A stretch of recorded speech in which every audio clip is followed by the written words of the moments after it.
ubwiza bw'Imana, ubwiza bw'Imana bukubira special. Nimba ubyizera uvuga uti amina.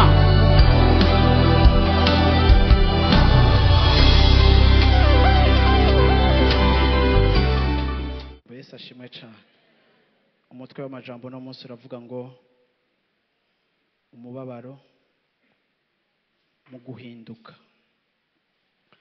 Umubabaro mu guhinduka, umubabaro wo guhinduka canke les douleurs de l'enfantement. Haleluya. Iryo jambo no munsi shaka ko tuganira. Genèse chapitre 13, Genèse chapitre 32 verset 24. Itanguriro 32 24. Yakobo aguma wenyene, haza umuntu agwana nawe gushika mu gitondo. Amaze kubona ko adashobora kumunesha, uyo muntu aramuvuna itako. Yakobo mu gihe bariko baragwana, igihe bariko baragwana n'uyo muntu, verset 26, aramubarira ngo ndeka ngende kuko burakeye izuba riraserutse. Yakobo aramwishura ati sindakureka ngo ugende utampezagiye. Aramwishura ati izina ryawe ninde? Nawe aramwishura ati izina ryawe ninde? Aramwishura ati ndi Yakobo. Aramwishura ati nuko ntuzosubira kwitwa ukundi Yakobo, ariko uzokwitwa Isirayeli, kubera wagwanye n'Imana n'abantu kandi wabanesheje. Haleluya, haleluya. Yesu ashimwe cyane. Igihe Yakobo yariko arasubira iwabo, igihe Imana yamuhamagaye ngo ave kwa Labani asubire i Beteli, aho Imana yari yaramwiyerekeye kandi aho Imana yari yarahaye Isaka nk'uko yahahaye Abrahamu. Igihe yariko arasubira inyuma, ijambo ry'Imana ritubwira ngo Yakobo yabanje kurungika ubusho bwiwe, ariko butunzi bwiwe, arungika umuryango wiwe, arabarungika bose baramwitangira bagenda imbere. Aravuga ngo reka ngabura ibintu byanje kugira ngo nihaba igitero ca mwene wacu Esawu apfume agirira nabi bimwe, ariko nanje ndabimenye hakiri kare kumbure nitabare nsubire kumuhunga. Kuko nubwo Imana yari mugarukanye aho yavuye, ariko yari yahavuye hakoze amakosa, ariko ntiyarazi neza ingene aza kwakirwa. Ariko mu kutaha yarahisemo kumvira Imana. Igihe yari karasubira inyuma, amaze kurungika abiwe n'ivyiwe, asigaye wenyene, ari mu gihe kidasanzwe, kuko ubuzima bwiwe bwariko burahura n'impinduka. Nkuko mwese musanzwe mubizi, y'ubuzima bwacu hari impinduka ziriko ziraza. Hari igihe haba hari ahantu hagoye kandi biba bitoroshe, kuko rimwe na rimwe tutazi ingene iyo changement izodusiga, kuko rimwe na rimwe tutazi ko iyo changement iza kutugwa neza canke iza kutugwa nabi. Ariko kumva Imana iri kirahindura ubuzima bwawe. No munsi ndashaka kuvugisha abantu benshi bari muri kino kibanza batandukanye. Imana iri kiratwara mu mpinduka, Imana iri kirakwimura abantu, Imana iri kirahindura ibintu byinshi mu buzima bwabo. Bamwe niho mugikizwa, abandi mumaze igihe mukijijwe. Kuri aba ariho mugikizwa, niho mukidekuvra urugendo rwo kujana n'Imana. Ariko muri urwo rugendo rushasha mutanguye rwo kujana n'Imana, mukumva umenga Imana iri kirabasaba kwimuka complètement, ikirabasaba kuva mu byo mwahoramwo kugira ngo mucike abayo muyegukire. Rimwe na rimwe changement iragoye, kuko rimwe na rimwe iyo changement idutwara muco no kwita incertitude. Ego turakunda Imana, twarayikurikiye, ariko rimwe na rimwe hari igihe tuba dukekeranya ati mbega ibi biriko birambako ni vyiza, ibi biriko birambako ntibizoba bibi, mbega ibi nzobishobora, mbega nzoshobora kubaho ubuzima ntakora iki kintu, mbega nzoshobora kubaho ubuzima ntagendera muri iki canke kijya, mbega nzoshobora kuba muri ubu buzima kijya narakirekuye ko numva mpwemu yera ariko arambwira kurekura, mbega ninarekura bizokunda. Hari igihe Imana iri kiratwimura, iri kiraduhindurira ubuzima, tuba tumeze nk'abantu bari bamaze igihe c'ubuzima bwabo bafise stabilité, baramaze kwiyubakira imibereho yabo, bafise confort mu bintu basanzwe babayemwo, waramaze kudevelopa système de vie yawe, ariko Imana yabikira ashaka gutusha. Hariho n'abakijijwe bamaze igihe kinini ariko Imana ifise aho irikira kwimura ibyo irikira kuvanamwo iyindi ntambwe irikira shaka kutera. Igihe cyose umwana w'umuntu agira atere intambwe yumvira Imana, igihe cyose agira atere iyindi ntambwe akurikira Imana, hama hacaho igihe c'ubwoba no kutamenya neza ngo mbega ibi bintu biriko biranshikira na mahoro, mbega nzobishobora, mbega bizokunda. Kuko mu buzima wari uhoramo kera waribajije yuko ata muntu yobaho atagira uko ivyo ubayemwo vyabaye mode de vie yawe, ariko ukumva umenga mpwemu yera ariko arakubwira ngo sohoka aha hantu, va aha hantu. Bamwe ariko abavana mu migenderanire, abandi ariko abavana mu ngeso mwari mumaze igihe murimwo, abandi Imana iriko ibavana mu bintu vyari bibatunze kandi ari bibi, abandi Imana iriko irababwira kurekura nimba wari usigaye canke umaze igihe wari umuntu ubuzima bwawe bwako buratera imbere kubera fraude canke kwiba, ariko ukumva mpwemu yawe karakubwira ati va aho hantu. Uri hagati y'aho Imana igutwaye naho uri kurava, uca muri ya nzira imeze nk'iyo Yakobo yaciyemwo, kandi cika inzira igoye, ushika ahantu ukagira amadute ukavuga ngo mbega ko jewe ubusuma bwari buntunze canke izi ngeso mbi zari zintunze, kandi nkabona umenga nari maze gushika ku bintu bikomeye, mbega nzoshobora kubandanya kurira abana banje amashuri, nzoshobora kubandanya gusubvena ku mabesoin yanje, ko besoin zanje ziri chiffre ku mamiliyoni angahe mu kwezi, none ko iki kintu ninagiheba mbega bizogenda gute? Ugatangura kubona imbere ukabona umenga ugiye mu gihe cyo guhomba, mu gihe cyo mwirinde, ukabona ku meza yawe ibintu bigiye guhinduka, ibyo mufungura bigiye guhinduka, ukabona ibintu byose muri dépenses zawe, ukabona ibintu ugomba gukuramwo, ukagira ubwo bukavuga ati mbega ibi bintu nakurikiye nibihe. Hari n'igihe uri muri iyo nzira uri kurasohoka uva kwa Labani ugenda i Beteli, hari n'igihe uhura n'abantu bakakubwira ngo ngo reka ko exagera, ngo nibaza ko ari wowe wenyine ukijijwe, none nako ntuzenya dukubita ikiwani hamwe canke dukubita igipura hamwe, kandi amaze 10 ans akijijwe, ujya n'ubutumwa arabuvuga, ariko ukumva mpwemu yera karakubwira ati sohoka. Bwira umwicaye ati sohoka. Igihe cyose turi muri processus canke igihe cyose turi mu rugendo rwo kuva mu byo twari tumenyereye kandi byari bituryoheye, bisa nk'uko Imana irikira kwambura ibyari bigushigikiye, Imana ikira gukwambura amabekiye, kandi igihe wari waramaze kumenya kuyacumbagirana no kuyagendana, ukumva Imana irakubwiye ngo rekura amabekiye, tambuka n'amaguru yawe, nawe ukavuga uti no havangwa sinorekura ya mabekiye kuko aya niyamfashije. Imana ikakubwira ati reka utayarekuye uzokwama ugenda uri kimuga, ndashaka kukuvana aho hantu udepanda kuri Labani, ndagomba uva aho hantu udepanda ku bindi bintu atari jewe, ariko ndashaka kugutwara muri destin. Ariko kugira ngo utambukire muri destin yawe biragusaba yuko wemera nka kwimura nkagutwara. Nawe ukavuga uti Esawu azonyica, nawe ukavuga uti rega Esawu n'umugabo akomeye yamya ndusha inkomezi, ukavuga ngo rega Esawu afise inzigo, mbega bizogenda gute ninamara kurekura byose nkagenda.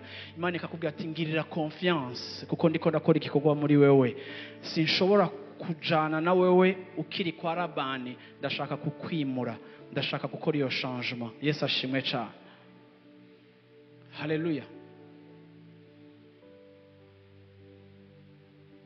Guhinduka, kwemera Imana ngo ihindure ubuzima bwacu biragoye, kuko ivyo urimo urabimenyereye kandi ubibayemo imyaka myinshi, ivyo urimo wabigendeyemo byaragutunze, warabibayemo igihe kirekire, ariko Imana ikazi kakura bikavuga ati mwana wanje wowe w'agaciro kurusha aho hantu uri, reka ndahakuvane ndagutware. Nta na rimwe umuntu yimuka adafise ukwizera, kuko iyo Imana iriko irazana changement mu buzima bwacu, Imana iza yiyataka ku byo tumenyereye, idahimbarirwa navyo kugira ngo tujane nayo. Mbega bigenda gute Imana impamagaye ngo njane nayo kandi jewe ntaza hintwaye, ntazi n'ivyintwayemwo? Mbega ko numva umenga gukurikira Imana biriko biranshira muri insecurity, mbega ko numva umenga gukurikira Imana biriko biranshira mu mutekano mukeya, mbega no sohoka nkagenda. Birasaba kwizera kugira ngo ire confiance yuko Imana iriko iragusohora aho hantu iriko irakuvana. Wari wibaza ngo ni heza, ariko aho igutwaye ni heza kurusha aho hantu. Ariko hagati yaho uvuye naho uroye hariho frontière yitwa changement. Umuntu yarambwiye igihe kimwe, arambwiye ati pasteur, je kuva nkijijwe ndafise ingorane nyinshi. mbega kumenga umuntu akijijwe aragira ingorane nyinshi, araca mu bintu byinshi, ni kubera iki? Ati ibintu byose biriko biranshikira ntarakizwe, izi ngorane ntazo nari mfise. Ndamwishura nti sizishasha canke nizishasha kubera uri mu nzira yo guhindurwa n'Imana. Yesu ashimwe cyane. Kuko hari ingorane utahura ugira ukiri umunyavyaha kuko wigenza nk'uko abisi bagenda, ariko Imana ikira kuvana muri bwa buzima bwa kera butayihesha icubahiro, ugatangura kwambrasa ubuzima bushasha nk'uko Kristo agushaka. Ico gihe iyo winjiye muri bwa buzima bushasha, Yesu ashimwe cyane, isi itangura kugwana na wewe, abadayimoni bose baraguhagurukira. Hari intambara utigeze ugira kuko wari unywanye na Satani, si kubera uri kuraca mu ntambara kuri mu bihe bibi, ariko kuko wagize divorce avec le diable. Hari intambara zitangura kuza kuko Satani atanezerewe umwami ugiye kugumbira.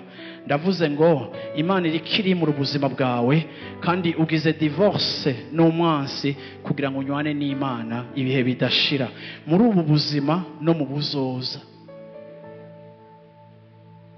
Bibiri ivuga ngo Yakobo muri ubwo bwoba aho hantu atazi, maze imyaka myinshi nkorera Imana, mperekeza nakompanya abantu, ndamaze kubona amosozi y'abantu ubuzima buriko burahinduka. Ndamaze kubona amosozi y'abana bavuye rimwe na rimwe mu rumogi canke mu kaboregwe, yakizwa iwabo bakamwirukana canke bagahagarika minervale kubera juste akijijwe. Nkamubaza nti none abavyeyi bawe nibaryohewe ko wewe wahevye urumogi canke uhevye inzoga? Akambwira ngo mama yarambwiye ngo nopfuma ndakubona uri mboregwa hakubona uri murokore.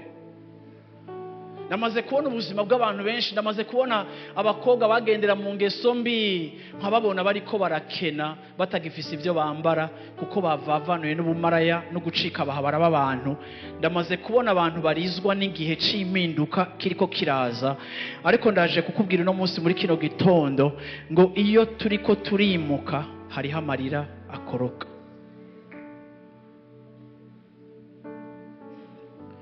Yakobo muri uko kugenda, Bibiri ivuga ngo yahuye n'umumarayika muri iyo peur, muri iyo incertitude, muri iyo insécurité, muri iyo peur du lendemain. Avuye ahantu ametriza, afise abagore, afise abana, afise ubusho, afise ibikoko by'ubwoko bwose. Yari umuhungu umugabo atunze kandi bibone kubenga ibihezagiye arabifise, ariko Imana yashishikaye kuza kumubwira ati Yakobo va aho hantu usubira i Beteli. Igihe Yakobo ayinjiye muri processus yo kwimuka, ari mu nzira ahura n'Imana, arayifata aranigana nayo, aravuga ati ntuva ngaho utampezagiye. Navuze mu gatondo ngo hariho amasengesho ushobora kubona umuntu ko ari karagira ukabona n'amasengesho y'idini, ariko hari n'andi masengesho ubona ko umuntu ari karagira ukabona ari amasengesho y'umuntu ariko arafatana n'Imana, ukavuga uti hari ikintu kiriko kiraba, hari intambara ihari. Ngo yaraniganye n'umumarayika ijoro ryose bagira makesha. Umumarayika aramubwira ati ndekura bugira buce, ndekura. Yakobo aravuga ati sindakure ku rutampezagiye.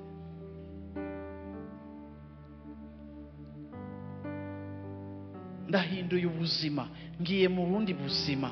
Mana niyo uzi ngene Esau azonyakira, niyo uzi urukundo mfitiye abana banje bari muri risque yo gupfa kuko ndiko ndimuka ahantu gamana ndiko ndaca, niyo uhazi. Ndashaka Mana uhezagira urugendo rwanje, ndashaka Mana uhezagira ubuzima bwanje. Sinshaka kubona family massacre, sinshaka kuko nsanga imbere hari ikintu kitajaye n'ivyo wansohoye umbarira.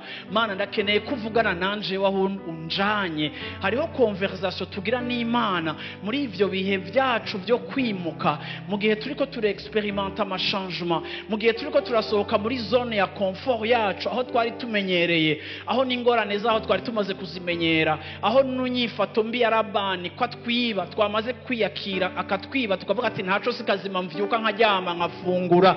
Ariko kandi Imana yakubwira ati ivyo kuryama no gufungura ingo dusohoke, ndagutwaye ahandi hantu, ukavuga ati Imana ubuho unwaye mu rupfu. Ariko Imana mu rundi ruhande ukagira mu mutima wawe conviction uti Imana niyontwara mu rupfu. Ariko iyo utazi Imana ikiratwara ubuzima bwawe, aho hantu harababaza, ariko nta changement ishobora kuba hatabayeho douleur.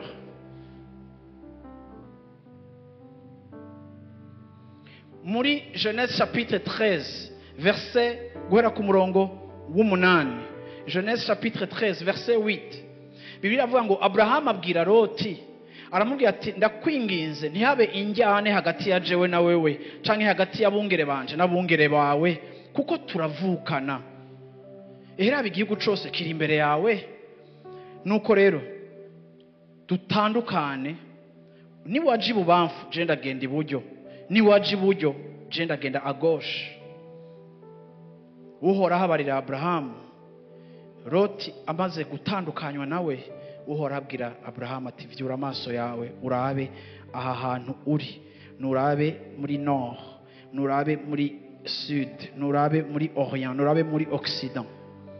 Iki gihugu cose ubona nzokiguha wewe n'uruvyaro rwawe ibihe vyose, kandi nzotuma uruvyaro rwawe rumera nk'umukungugu wo ku kiyaga, ku rugezo rwaho atamuntu ashobora guharura umukungugu canke umucanga wo ku mazi, niko n'uruvyaro rwawe atamuntu n'umwe azoshobora kugira gute kuruharura.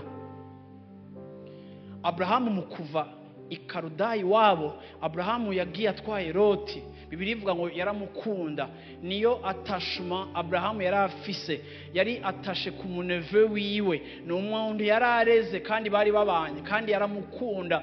Birashoboka ko hariho connection, birashoboka ko hariho complicité muri caractère zabo, birashoboka ko hariho compatibilité canke uguhuza muri caractère zabo. Yitavye umuhamagaro ahitana n'undi atahamagawe nawe agenda mujanye, kuko yari afise attachement. Hari igihe tuba dufise ivyo dubifatikanije navyo, turi attaché kuri vyo, tugashaka gukurikira Imana kandi tukifuza yuko ivyo dukunda tuvyimukana. Ariko ukujana n'Imana ukagenda ubona uko kubangikana n'ivyo wimukanye ni problème. Abrahamu yaraparvenye kugumana Loti, aramutwara. Imana sinzi ko yihoreye canke ko itihoreye, ariko kandi uko bagiye bajanye, uko iminsi igenda bari kumwe, kuko Loti ari Abrahamu yamwihamagariye nka attachement iri charnel canke y'amaraso, uwakunda uwashaka. Ariko Imana kugira ngo ikore operation, kugira ngo Imana ihindure Abrahamu imuvanemwo mukungugu nk'uwo ku kiyaga canke nk'inyenyeri zo ku kirere, kugira ngo Imana ivanemwo Abrahamu ico ishaka kumuvanamwo, Imana ikeneye ko Abrahamu yidetasha. Yamusanze muri chapitre 12 ubwa mbere iwabo, iravuga ati sohoka iwanyu ndakugire. En d'autres termes, sinshobora kukugira udasohotse.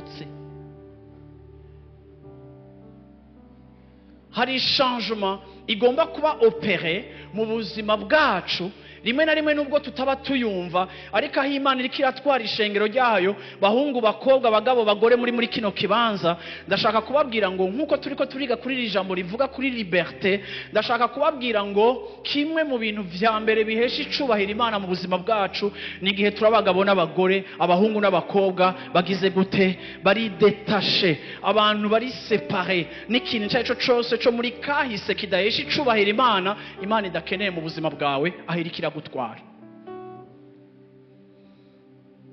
Abrahamu yaragumanye Loti, kandi ndibaza ko Abrahamu yagiye abona ko Loti ari problème, kuko ngo barataha ku mugoroba, kuko bose Imana yari yarabahezagiye bafise ubusho, bafise ubutunzi, abakozi babo bagatangura kugongana.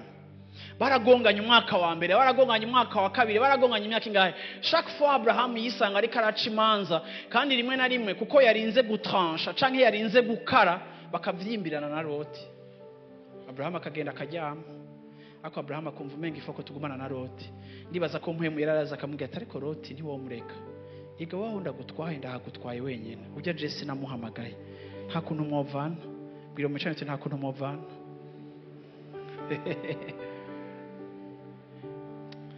Nawe akavuga ngo urabona ngo nakana ka mwene wacu naragakunze gasa nanje kagize gute, kandi nako tugira gutereka basinzobikemura, bagasubira bakagwana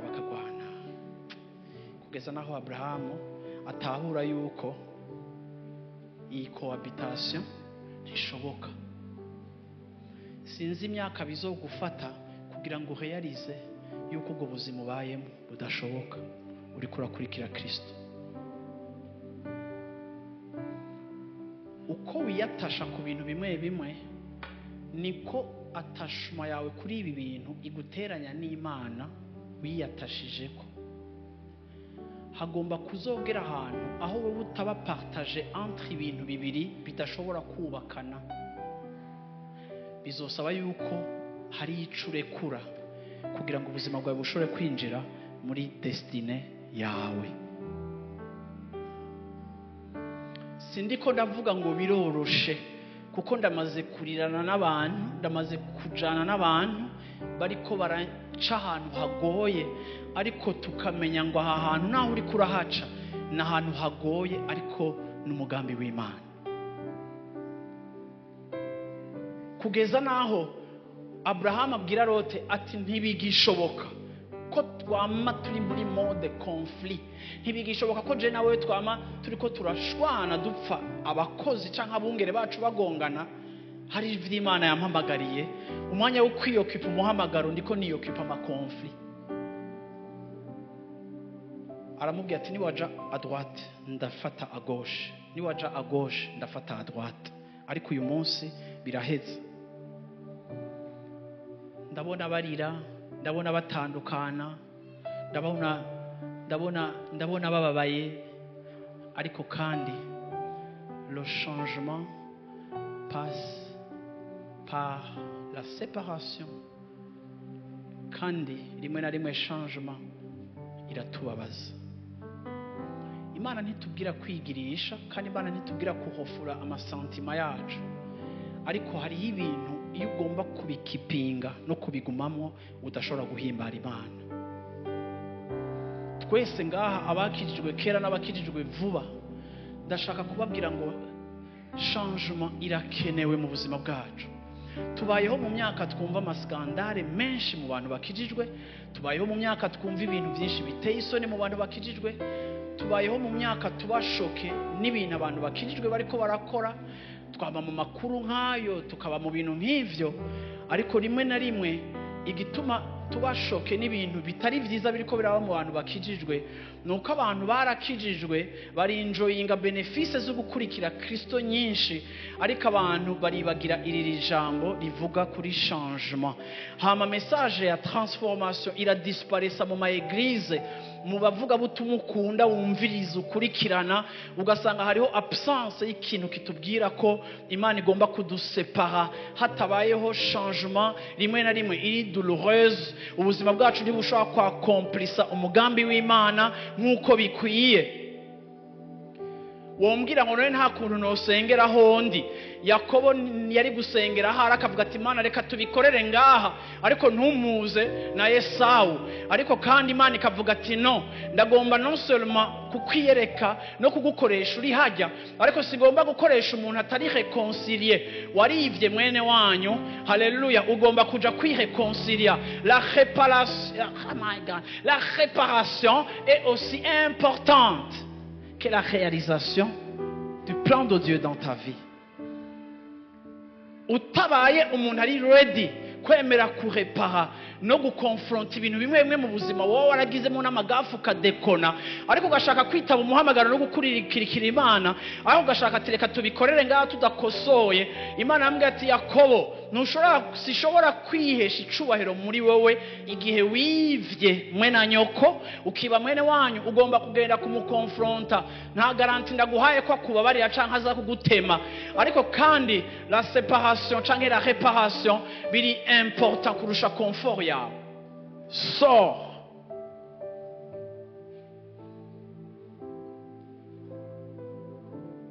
Mvugira uti sohoka.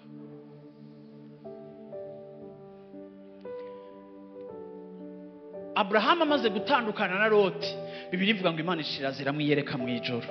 Iramubwira ati Abraham, raba hejuru. Araraba ati raba ku mucanga, raba nzoguhezagira, nzokugira munini. Urabona iki gihugu iyo kiva kikagera ni icawe, kuko ahisemo neza ibijanye n'ivyo Imana ishaka. Imana iza kumusanga muri douleur ya séparation, ariko Imana iza kumureconforta. Iramubwira ati Abraham, naho ubabaye nzokugira munini, iki gihugu cose ni icawe. Izi nyenyeri ukuzibona zingana, imikungugu cyangwa umucanga wo kukiyaga ukungana, niko n'uruvyaro rwawe ruzongana.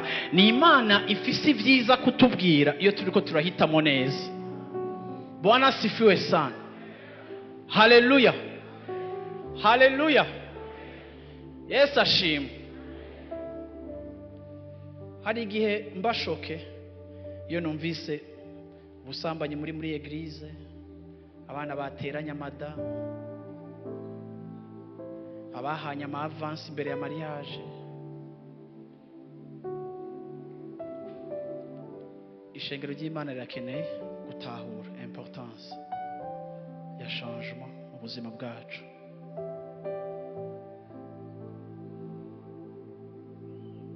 Kuko ntushobora gukorera Imana kwa Labani, utegerezwa kuja guhura n'Imana ya Beteli.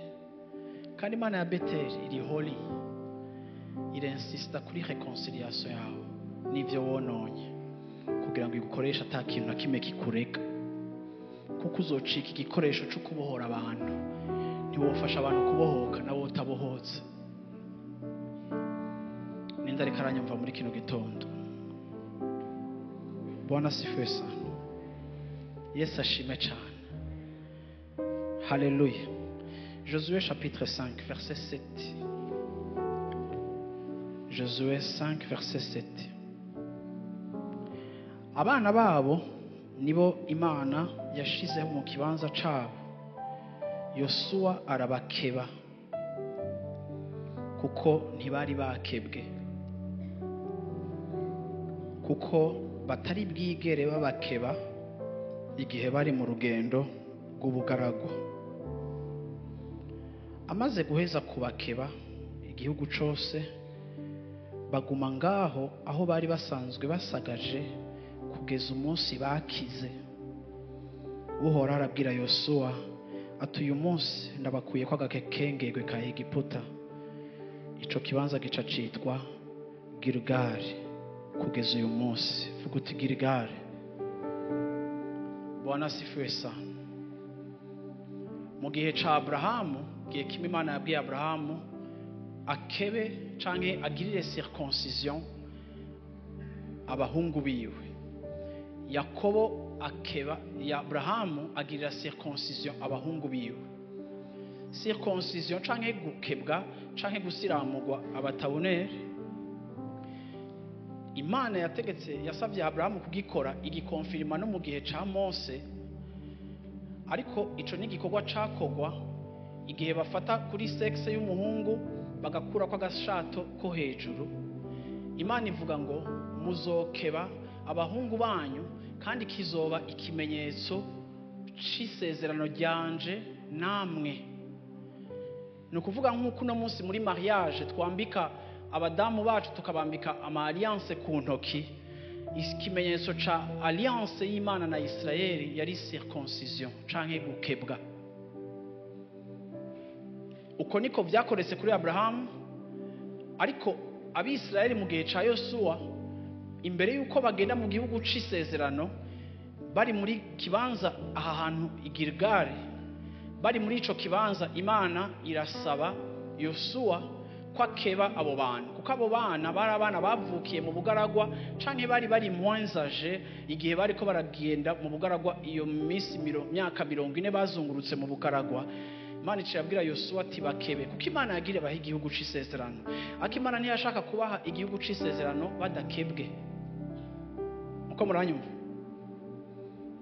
Icibwira Yosuwa ati abo bahungu bose muri kumwe ntibarakebwa, bakebe bose. Acagirira circoncision abahungu bakuze n'abana bakiri batoya bari en âge yo kuronka circoncision. Mu mico y'Abisirayeli bagira circoncision imbere yuko ivyagezwe biza. Mu nyuma y'ivyagezwe Imana yategetse ko bagira circoncision y'abana b'abahungu kuri 8e jour. Ariko umwisirayeli wese w'umuhungu yaba akebwe, caba ari kimenyetso c'uko ari mu isezerano ry'Imana. Ariko Bibiliya twasomye ngaha ngo Yosuwa amaze kubakeba bari aho hantu, ngo baca bamara iminsi baruhutse atagikorwa na kimwe bakora, barindiriye ko bakira. Ndashaka kuvuga gato kuri circoncision.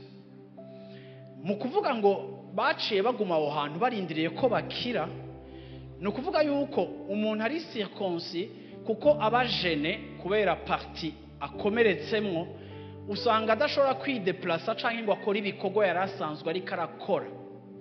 Ariko ndashaka kugenda muri symbole spirituelle ya circoncision kugira ngo utahure ico ndiko ndavuga uno munsi. Igihe bakeba aba bantu barababara, ariko mu kubakura kwako gashato yari sinye canke yari symbole yuko bambuwe ibikorwa bipfuye by'ubuzima bwabo, kandi bambuye umwambaro w'ubuja bw'iyo bahora, bafise umubiri mushasha kandi nk'ikimenyetso c'Imana bagiye kugendana nayo. So Imana ntiyashaka ko bagenda ngo bashikiye Yeriko bafate igisagara batari mu isezerano, kuko Imana yagomba ko babibutswa yuko igihe cose ibimenyetso ku mubiri w'umuhungu bimwibutsa ko ari mu isezerano, kandi no mu gushika mu gihugu c'isezerano bibuke yuko bari mu gihugu c'isezerano, kuko d'abord bari muri alliance. So iminsi yose mu rugendo rwacu n'Imana igitangura ni alliance, hama igikurikira ni benediction canke les conséquences canke les bénéfices de l'alliance, canke umugisha canke inkurikizi ziva mu isezerano. Allo? Biri clair? Ariko rero kuko gukebwa bibabaza, iyo wambuwe ibya kera ntubu kimenya ingene ushobora gufonctiona mu bikurikira. Hagomba kubaho ugukira, hagomba kubaho, Yesu ashimwe cyane, ukumenya ukundi gushasha ugiye gutambuka, ariko ntushika wirukanka, kuko igikorwa cabaye kiri douloureuse. Ni igikorwa, c'est une œuvre douloureuse.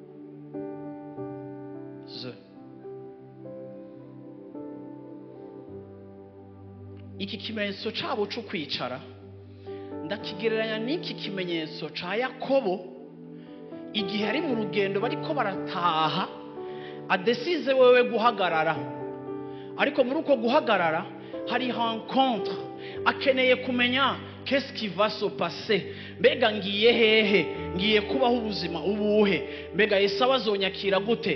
Hariho igihe naho woba uri umuhinga, uri umu expert, hama hariho igihe Imana igushikanako ukumva ntukiri kamenyi, kandi ukumva umenga ubukoneseri n'ubukonesezi bwose bugize gute, buko chini, uri umuntu avuga ngo mbega ngire gute, ibikurikira ni ibihe. Kuko ivya mbere tuvyambuwe ntituba tugishobora gufonctiona nkuko twahora dufonctiona. Dukeneye kwiga kandi gushasha ingene dutambukana niyo Mana.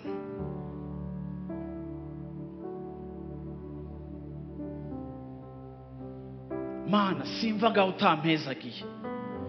None Yakobo kuko indaguhezagira ufise cortege y'ubutunzi n'inka par milliers, par centaines, ufise abana batagira uko bangana, kuko ije ndaguhezagira. Eske ni wahezagiwe? Non. Ndashaka ko wewe Mana umpezagira. Cette fois-ci sishaka materiel, ariko ndashaka ikintu ukora mu buzima bwanje gishasha, kuko ndiko ndimuka kandi ndumva yuko nkeneye iyindi level ya communion, numva nkeneye ibindi bintu. Ivyo naronse narabironse, ariko hari ikintu que je viens de réaliser ko ntafise, ndagishaka, ndakigushaka ko mpezagira. Romains chapitre 2 ndagomba kuyihagararako beaucoup plus mu passage mpagararako. Romains chapitre 2.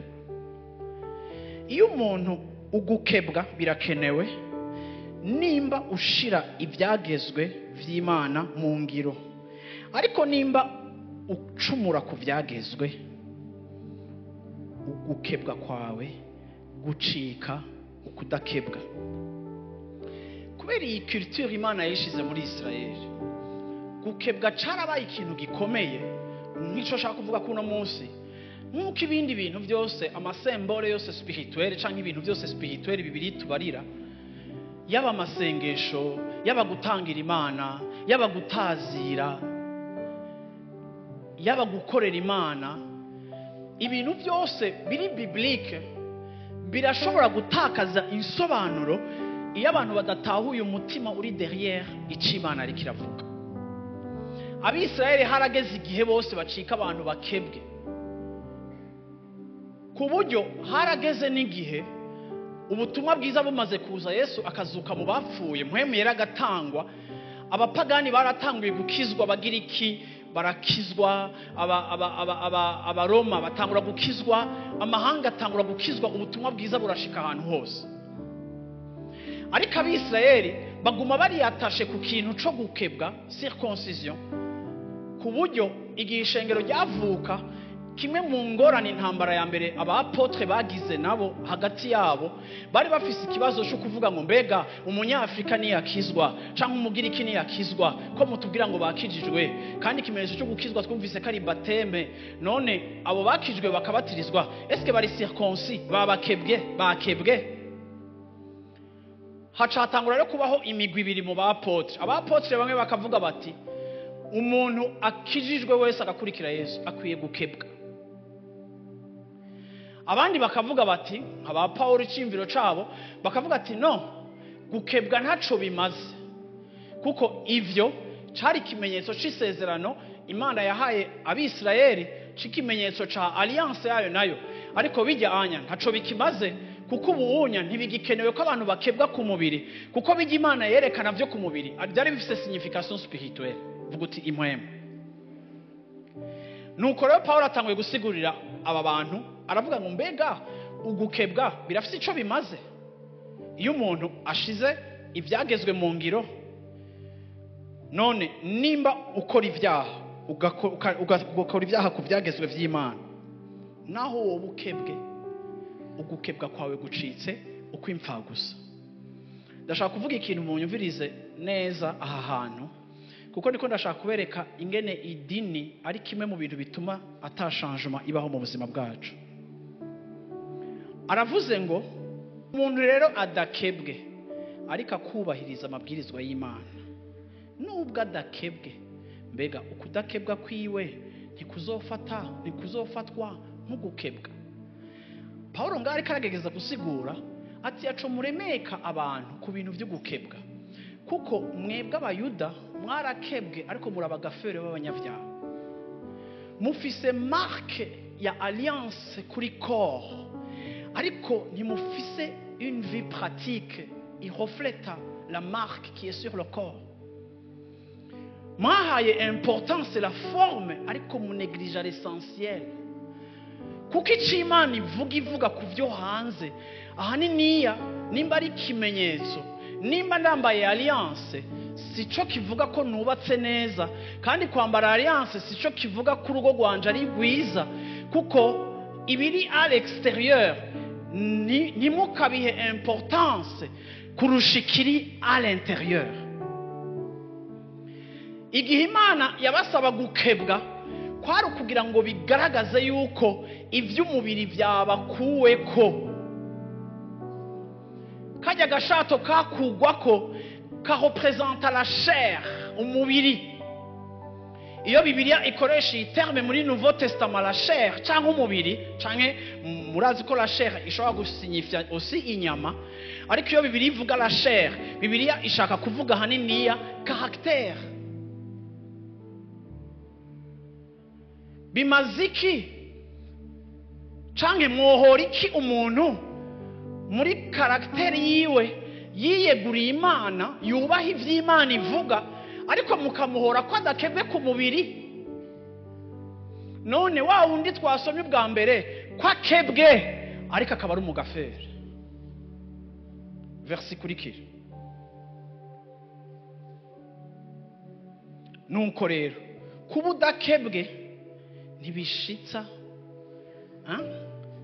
kuba udakebwe, udakebwe mumfashe agakora ibyagezwe, mbega wewe ntazogucira urubanza kuko wewe ubirenga ko kandi ufise circoncision ku mubiri. Ni wahura n'umupagani ukamubwira ko uri circoncis, agasanga uri kurakora amagafe, ariko wewe wakitwara neza kandi ata circoncision afise ku mubiri, eske ntazogucira urubanza? Ntazoguhinyura? Versi kurikira. Umuyuda subifise hanze ku mubiri, kandi ugukebwa si ikintu kigaragara cyo ku mubiri. Iyikurikira. Ariko umuyuda nuwo indani mu mutima wiwe, ari mu mutima wiwe. Umuyuda ni indani mu mutima, kandi no gukebwa ni indani mu mutima. nk'uko mpema avuga atari kubw'ibyagezwe. Uguhimbaza k'uwo muyuda ntikuva ku bantu ariko kuva ku Mana. Uwakoze ibyo abantu bemera agakebwa n'abantu niyahimbaza azogira tendance yo kwatribuwa ibyamukoretse ko abamukevye. Ariko wa wundi yakebwe mu mutima akaba umuyuda wo mu mutima, uwo onye guhimbaza kwiwe, Yesu ashimwe cyane, ntazohimbaza abantu kuko atari bo bakoze circoncision, kuko atamuntu ashobora kopera umutima kiretse Imana. Ariko nitwaza twarabohowe akaboregwe, iyo circoncision itari hanze ku mubiri ariko igakoreka mu kungene mu ngeso Imana yatubohoye, tuzoza dupfukame tuvuge ngo Mana uri gitangaza, tuyihimbaze, kandi icubahiro kizoba ic'Imana, ntituzogiha abantu kuko ariyo yashoboye gukeba imitima yacu. Finalement rero la circoncision de l'Ancien Testament yagomba guprofetiza igikorwa ca transformation Imana izokorera abayizeye bakayikurikira, bagacika abantu bakebwe, aribo bantu twita abantu bajanjaguritse, abantu bari brisé.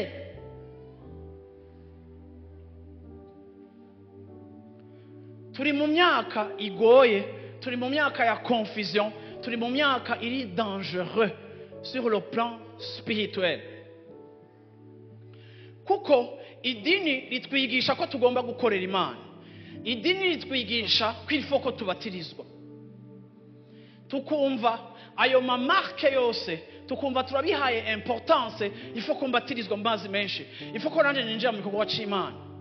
Namaze guhura n'abantu benshi akubwira ngo ndashaka nanje gukorera Imana, nagerageza gutesta motivation yiwe, akamenya ngo pase ngo ntakoreye Imana, ngo none ntakoreye Imana, ukumva umenga ariko abikoreshwa, umenga hari igitsure kimuriko, kandi umenga ni murabaho mu nta komeza none ngo wowe wumva wokorera iki Imana, ngo raba ico mupfa mu mpaye. Kuko abantu bashira importance ku bintu kurusha uko bashira importance ku bintu nyene.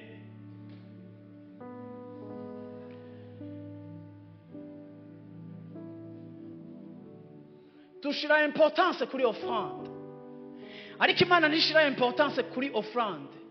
Imana nishira importance kuyishikanwa. Igihe ishikanwa ari gikorwa ca Bibiliya, ariko iyo kiriko kirakogwa kitari associé n'umutima, naho ishikanwa ari ryiza, iminsi yose ubwiza bw'ikintu selon Dieu buri associé na eta y'umutima y'ukoze ciza.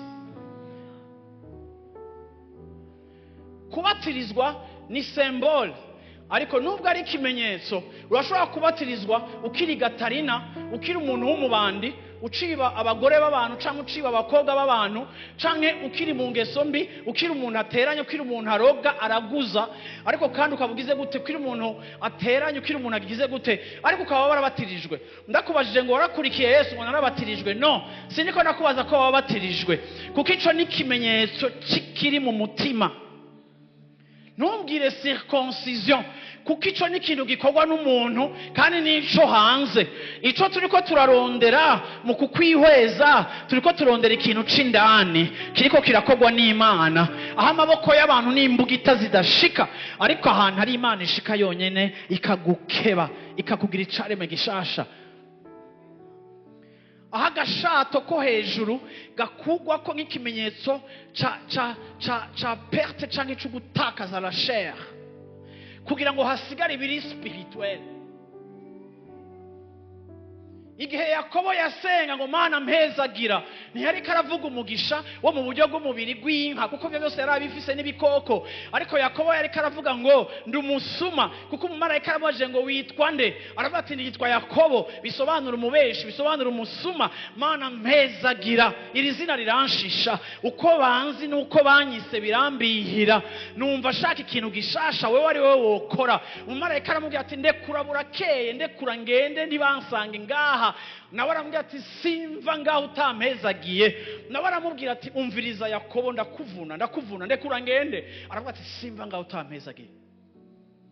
Ico kiba ari igihe umuntu akeneye gusiramugwa kwa kiroho, kwa roho ya ndani, aho umuntu ashaka gusiramugwa apana ivyo hanze, aho umuntu adashaka kuba umukozi w'Imana wa wundi abantu bakomera amashi gusa, aho umuntu adashaka kuba umukizwa gusa wa wundi w'ifenti, ariko aho umuntu avuga ati Mana ndashaka igikorwa wowe nyene ukora gishasha muri jewe, simva ngaho utampezagiye.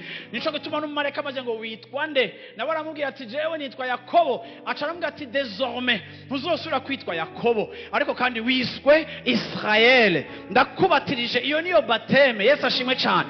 Izina wapfanye siryo zina ugiye kuzukana, izina twagwanye ufise siryo zina ugiye kubandanya ufise, izina wavanye kwa Labani no kwa nyoko umusuma siryo zina ugiye gusubira kandi kwitwa, ariko ndaguhaye izina rifise portée éternelle. Imana ni ya Israeli, natwebwe turabayuda kubwa Abrahamu, kuko tumeze nk'umucanga wo ku kiyaga, twavyawe kubwo kwizera nka Abrahamu, ducika uruvyaro rwiwe, naho tudasangiye amaraso dusangiye ukwizera. Nico gituma ishengero riri mu isi hose, abakizwa bari mu isi yose, muri Korea du Nord barakizwa, muri Chine barakizwa, muri Indonesia barakizwa, muri Afrika barakizwa. Turi umukungugu ntiwoduharura ngo dushobore, turi benshi abavyawe na Abrahamu, twacitse nk'umukungugu, ariko kandi uruvyaro n'urwa Yakobo wa kabiri apana Yakobo wa mbere. Ntushobora ntibigishoboka kubandanya muri version ya kera. Bwira mu cyane new version.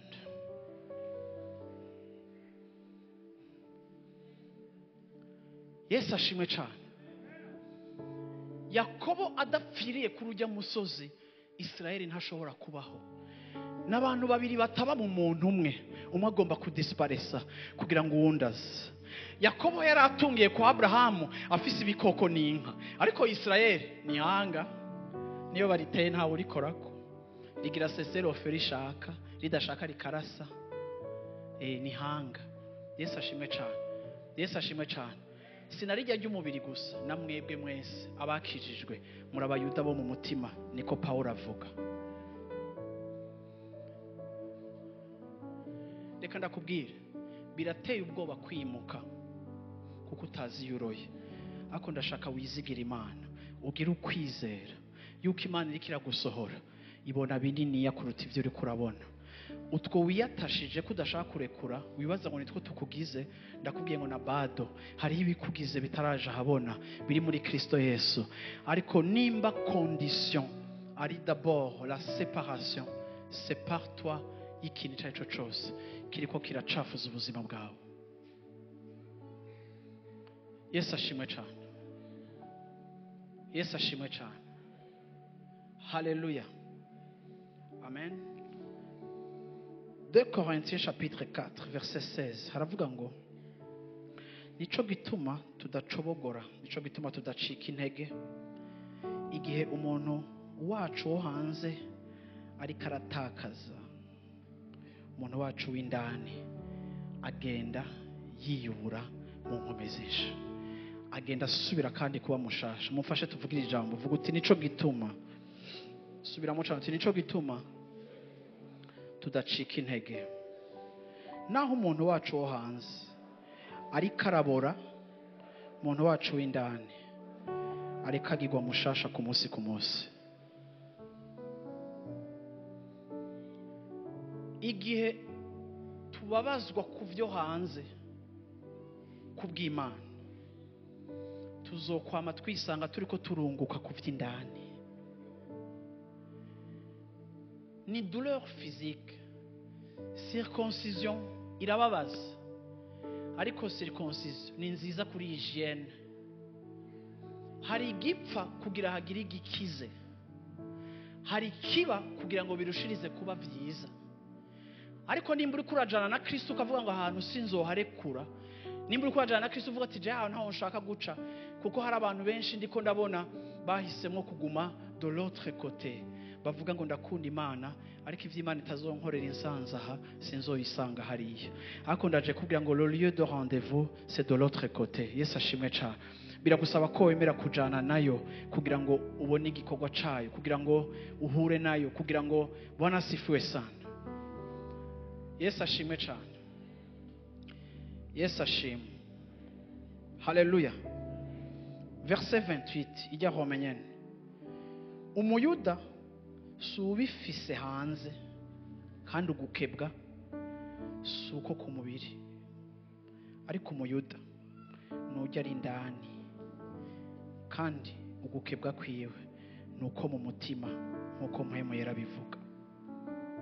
Yesu ashimwe cyane. Ninda nyumva uno munsi muri kino gitondo. Haleluya.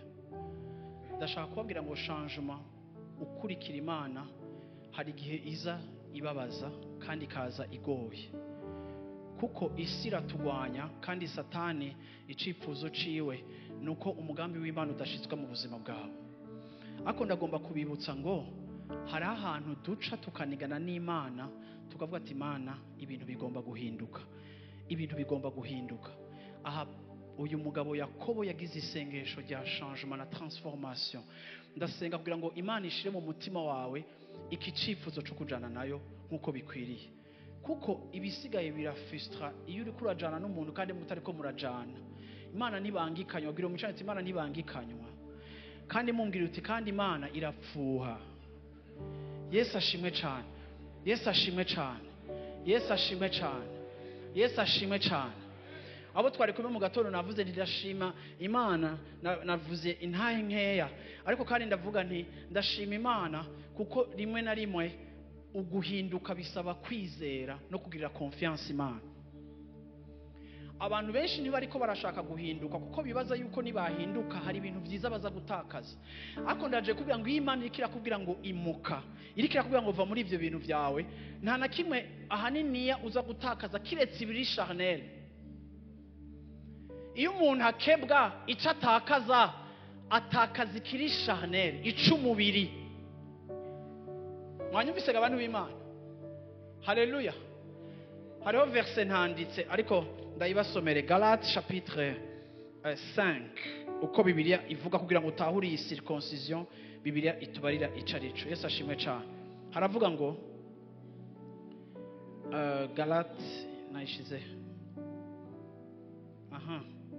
Galates 5 je pense ego epfo Abagalatiya 5.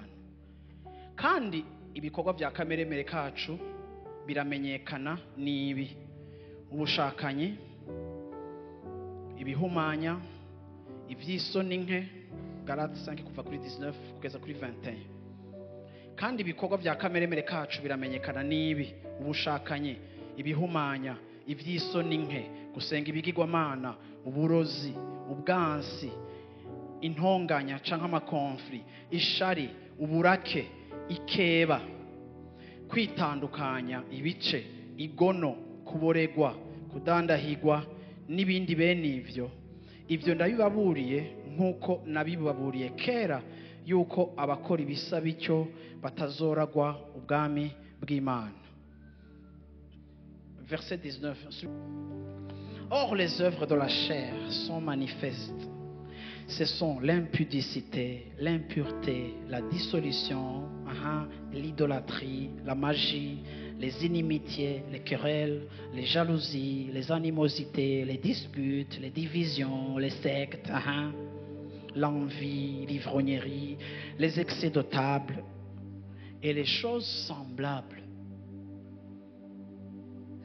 Abisirayeli igihe bakebwa ntibigeze batahura yuko objectif ya kijya gikorwa bakorewe ku mubiri nticari gikorwa cyo kugenda berekana ngo barakebwe, ariko yari ikimenyetso cyo kubohogwa ico twita umubiri, la chair, les œuvres de la chair. None abantu b'Imana tuvyumvikana, twega abantu babakizwa ubusuma, ingeso mbi, guteranya, ibi byose twasomye, ubusambanyi bugeze ku mapodium ugasanga abaririmbyi n'abasambanyi, abapastori n'abasambanyi. Hama ntuvuge ngo umuntu ngo byamushikiye ngo yaguye ariko igacika mode de vie. Ntimwumva yuko eglise iri kiragenda yiperda, iri kigenda handi hantu abantu barakurikiye Yesu ariko ntibashaka gukebwa.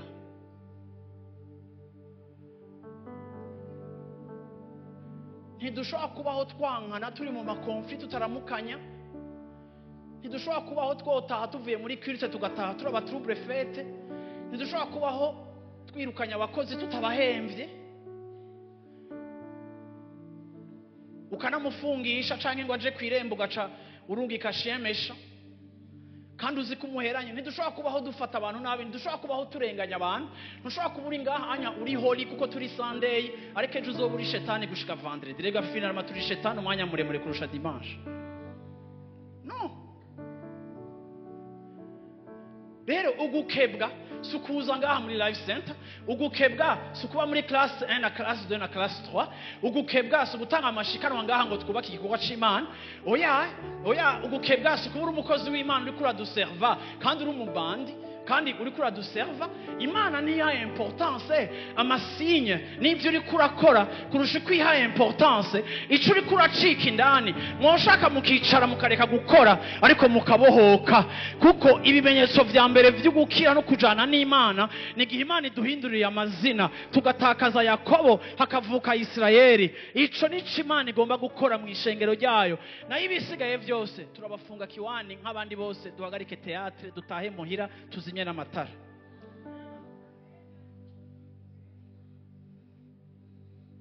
Umuyuda si ubifise ku mubiri ariko umuyuda nukebwa mu mutima. N'umuntu hari ikintu kiriko kirakoreka indani. Reka kumbwira ngo arasenga imiriro ikamanuka na Farawo abarozi biwe barazanye inzoka zirajya abantu. Reka kumbwira ngo yamvugishijwe ko n'abamagicien bo kuvugishwa ko akakubwira nimero de telefone yawe. Reka kumbwira ngo arakoreshwa. Yesu harabo yabwiye ngo bazombwira ngo twarirukanya abadayimoni mu izina ryawe ngo kandi ngo twama turi kumwe ngo twabikora turi kumwe ngo azobabwira ngo mva mu maso mwabakora ibiziramwe kuko ntigeze ndabamenya na gatoya.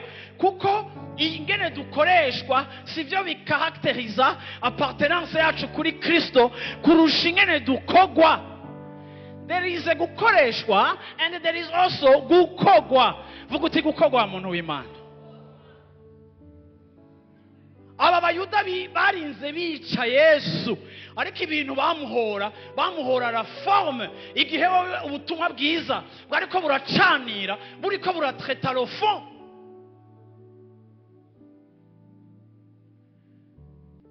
Imishanitsi bigomba guhinduka kweri mu buzima bwanje, naho bitohinduka mu bw'abandi ariko ubwawe bigomba guhinduka. Yesu ashimwe cyane. Colossiens chapitre 2 aravuga ngo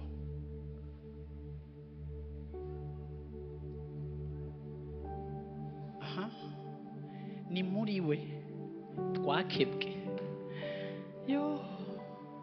Vuga uti ni muri we. Ni muri we twakebwe. Saka chirurgie extérieure, saka opération charnelle extérieure. Ivyo vyabereye igirugari ariko twebwe bo mu gihe c'isezerano rishasha.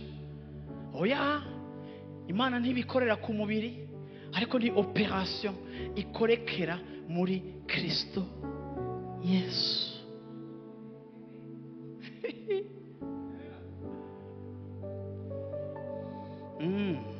Urengo hari igikorwa ukora mu rushengero wangu nta gikorwa ndatanga gukora.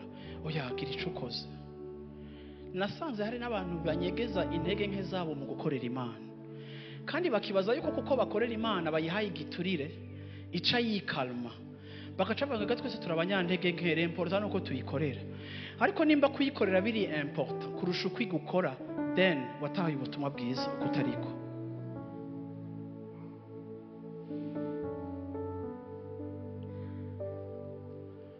Kuko na Yuda atakozwe yapfuye nabi. Nuko rero twakebwe muri Kristo Yesu ibintu kuboko k'umuntu kudashobora gukora. Woshaka guhindura umugabo wawe, woshaka guhindura umugore wawe, wewe uriko urafunga ibintu byose ngo nituryamana ngo adahindutse, ngo sindi haminervare ngo adahindutse, ngo mutahe ndawumwinya adahindutse. Reka ndakubwire si igikorwa wewe wokora, si igikorwa gikorwa n'amaboko y'abana b'abantu, ni igikorwa Imana ikora. Hakuzana utumenase, genda upfuka muhamagara Imana uvuga uti Imana kora igikorwa mu mutima w'ujya muntu, bohora ujya muntu. Yesu ashime cyane, Yesu ashime cyane. Kuko atari igikorwa cyakozwe n'umwana w'umuntu ariko nugukebwa muri Kristo mais de la circoncision de Christ, qui consiste binageuka byote uku gukebwa rero koko ntibagikuraho umukafiri ngo bamufanye gute esire oya nibikiri ibi nico gutuma mvuye kuza murongo kabana muri Sunday school. Yesu ashimwe cyane, haleluya.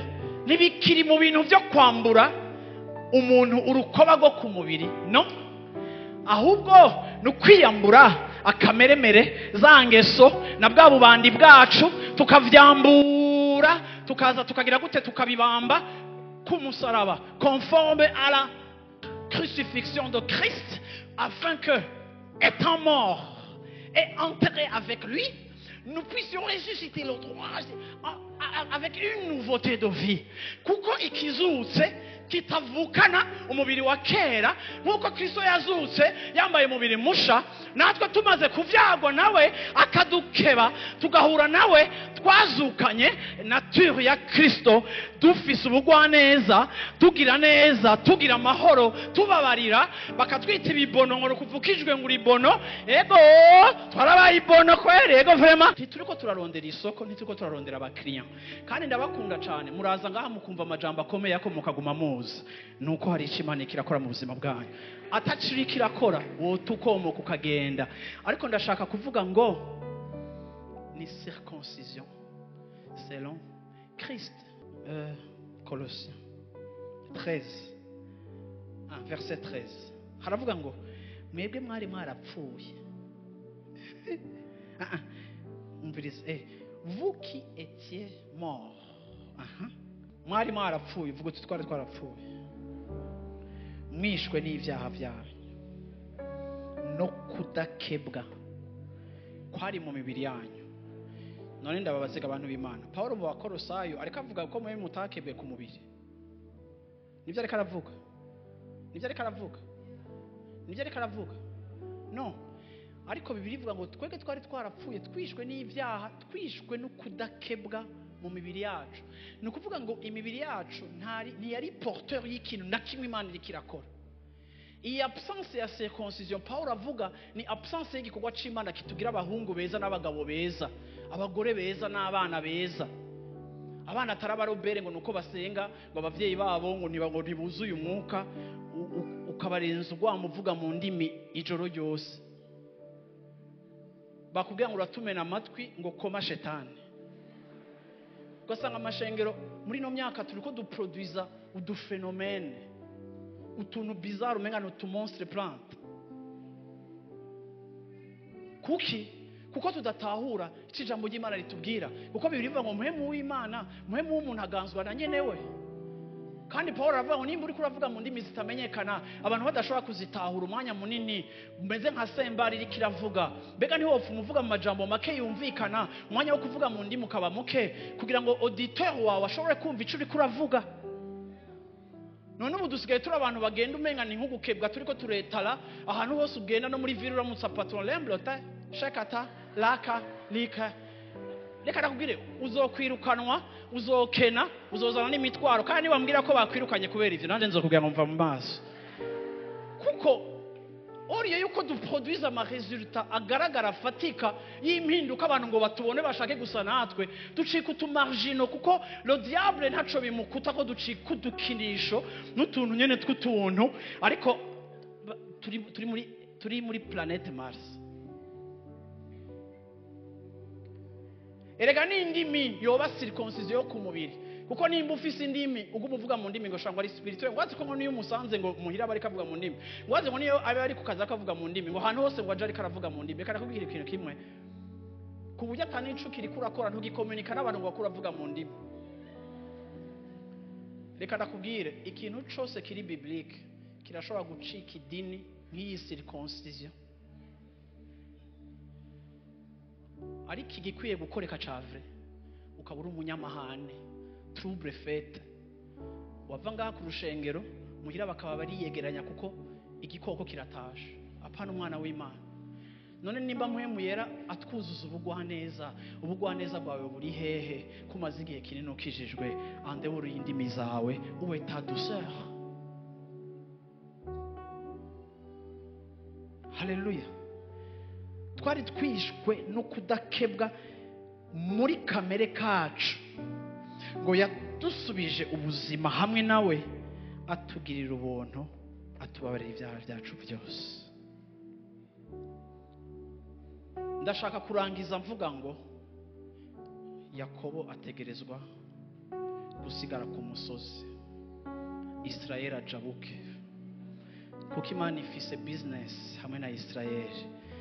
Ariko business Imana ifise na Yakobo ni imwe gusa, enterrement, kumuhamba ikamwambura kugira ngo ijane na wewe en nouveauté de vie. Aranigana n'Imana, simva ngaho utampezagiye.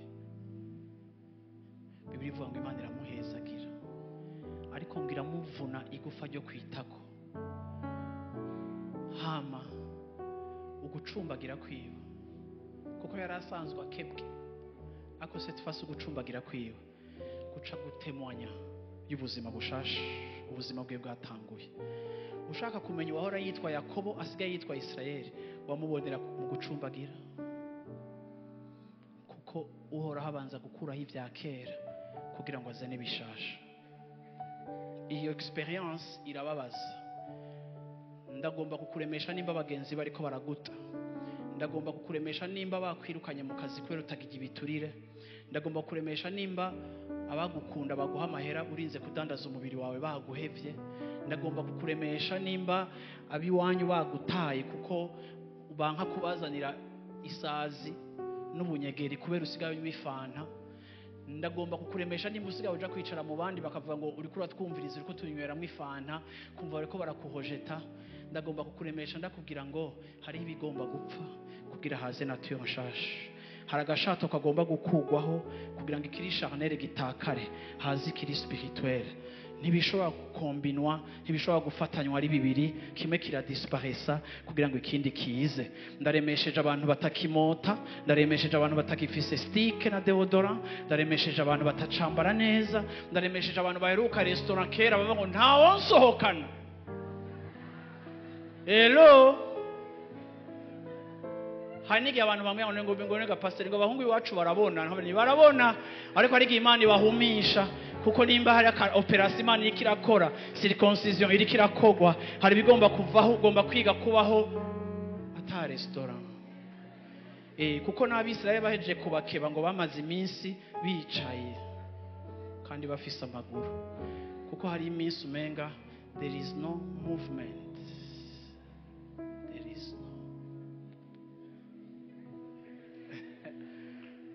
Ndabakunda vure kandi ari giye mu ntera ikigongwe bivanye n'Imana, ariko nkavuga n'Imana wenda kuzi iki gikombe yo tukinyoyeko.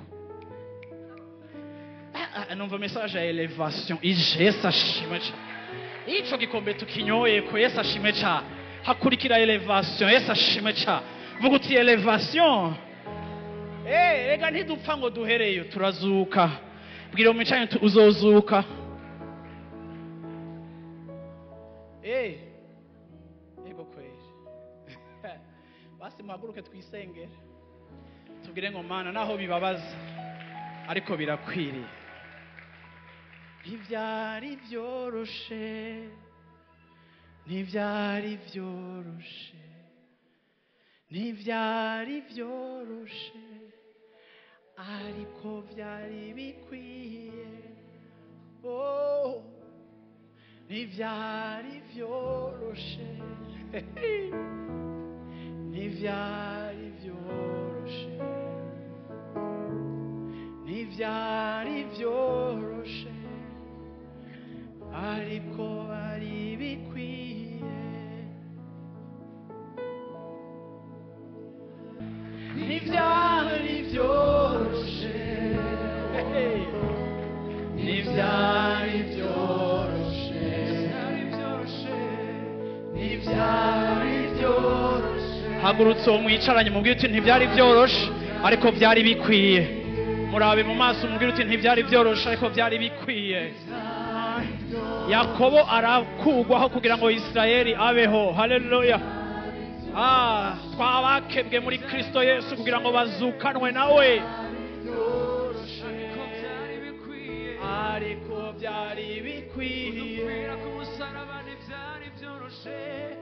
ntibyari byoroshe ntibyari byoroshe ntibyari byoroshe ntibyari byoroshe ariko byari bikwiye Imana yagushoboje kuvavanura n'abantu kanaka bari bakuboshe baboshe ubuzima bwawe ariko byari bikwiye ntibyari byoroshe ntibyari byoroshe ntibyari byoroshe ntibyari byoroshe uzobyaturutse ntibyari byoroshe ntibyari byoroshe ariko byari bikwiye ariko byari bikwiye iyi niyo ndirimbo yacu muri kino gitondo ntibyari byoroshe ntibyari byoroshe ntibyari byoroshe ntibyari byoroshe ariko byari bikwiye Imana ibahezagire Imana ibashoboze kwitandukanya Imana ibashoboze guhinduka Imana ibashoboze kuvavanura n'ikintu cyose mugomba kuvavanura naco mu buzima bwanyu haleluya